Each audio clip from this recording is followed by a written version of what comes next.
So just how are we supposed to play medium mechs? We looked at light mechs. Looking in my archive, I jumped ahead because you guys know I like the big guns. I looked at heavy mechs, assault mechs. So we need to complete this series and kind of round things out with medium and heavy mechs. So there's this idea in Battletech, things get a little bit complicated.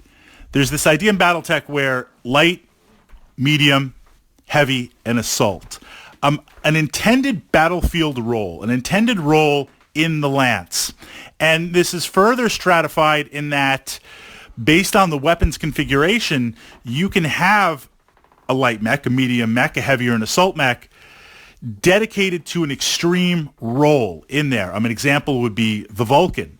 Here is a mech that is designed to go up against infantry and vehicles. Its weapon system is designed to engage them.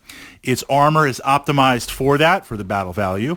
And based on the mobility of being a mech, that's the advantage that you can get the jump on vehicles and hopefully destroy them with motive hits, turret lock them, really inflict some serious damage. If you take the Vulcan and throw it up against a mech, it's mech versus mech, that's not what it's designed for. So you will see in every weight class just stuff that absolutely stands out, very, very specific role. Firestarter, another example on there. Although the Firestarter's a light mech, but it wants to behave, at least from my perspective, with the speed and the flamers and the medium lasers, it wants to behave like a medium mech, but it does not have the armor for that. So a medium mech is about opportunity, exploitation, and synergy. That's what we're going to look at. And think of this as a checklist. Think of this as you're looking through the technical manuals, or more likely considering your next mech purchase, miniature purchase on there, to build that checklist to fulfill these roles.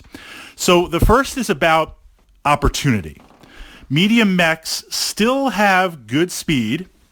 They're not as fast as a light mech, but they're certainly not as slow as heavy and assault mechs. They've got good speed. A lot of them still have mobility with jump jets. You see a lot of jump jets on medium mechs, where you see them on almost all light mechs. And if you have a heavy or an assault class mech with jump jets, that's pretty rare.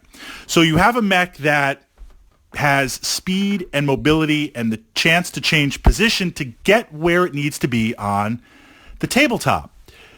It has just enough tonnage to now mount more than one primary weapon. And what I mean by that is, if we look at the Locust, I love the Locust, so it's a great comparison. My goal is to become the most feared Locust pilot in the Inner Sphere. The primary weapon of the Locust is that medium laser. That's it on there.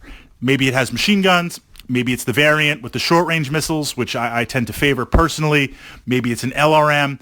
Though those are kind of secondary upgrades on there because they're extreme or close. The stock Locust with the machine guns, that's kind of an afterthought. I find if I'm firing my machine guns, that means I'm really close to whatever it is. And if it's infantry and I don't wipe them out immediately, that return fire is going to be pretty brutal. And most infantry travel in packs of 3 on there. But it's one, like, what's that one main weapon? As soon as we move into medium mechs, while they don't have all the guns and bling of a heavy mech, you see now 2 primary weapons, or 2 weapons that can put out extended range and damage. Classic examples, right? You have something like the Griffin on there. It's got the PPC and the LRM-10 stock. Those are 2 weapons that are going to work in tandem that can have range and deal out some decent damage.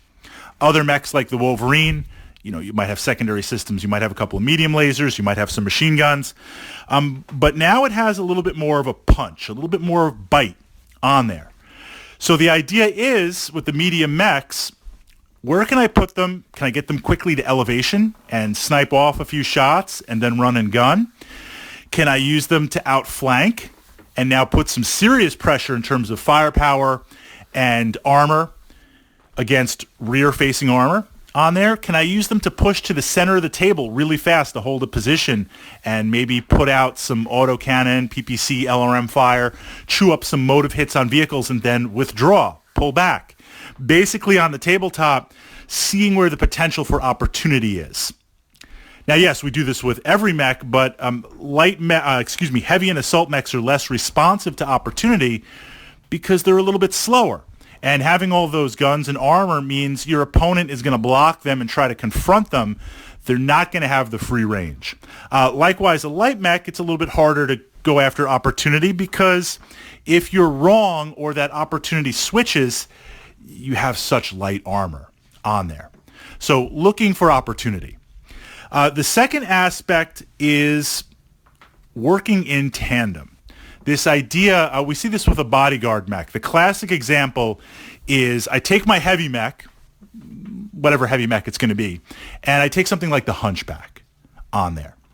So there's a lot of mechs that have autocannon 20s, but medium mechs have the tonnage to pack something as fearsome as an AC-20 or maybe an LRM-20, yet the battle value is much, much less because you don't have the tonnage and the armor. And if you do have the tonnage and the armor, you're going to up the battle value and put more weapons on it, unless it's something like a Charger. So an example would be a Cyclops. I like the Cyclops. It's got the autocannon 20.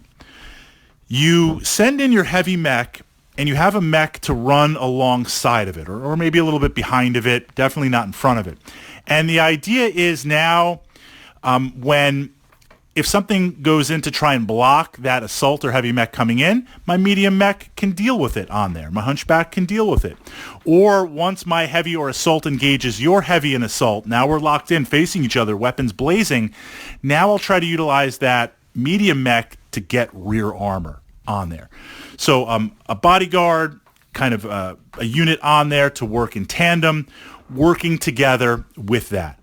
You don't really see many light mechs doing this, again, because of the armor, and often the light mechs don't have the tonnage to mount the weapons that really make it a threat to another mech to get rear armor on there. Sure, I don't want any mech behind me unless it's, even if it's a Wasp or a Locust, I don't want any mech behind me, but I could probably deal with it on there.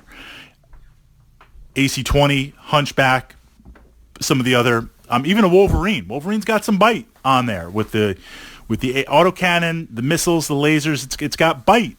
I don't want that behind me on there. Something like a Jenner. Now this is where the rules break because as you get into light mechs, the heavier light mechs and the lighter medium mechs in various weapon configurations, there's always going to be an exception on there. The Jenner is an example of that. I don't want a Jenner behind me. But if it's on its way in as a bodyguard type mech, I'm going to take it out because it's toning its speed down. The Jenner has the speed to get moving. It's pulling its speed back to walk with that heavy or that assault mech on there. I'm going to look to exploit that because you're not going to be throwing up the crazy hex modifiers for running, and you don't have the armor on there, especially if I can take off a leg and it's done. Jenner works more as a commando type role or outflank type role on there. Pushing those forward as medium mechs. That would be my kind of base checklist or base design theory of utilizing a medium mech. Then we're going to jump into kind of very, very focused, very, very specialized type mechs.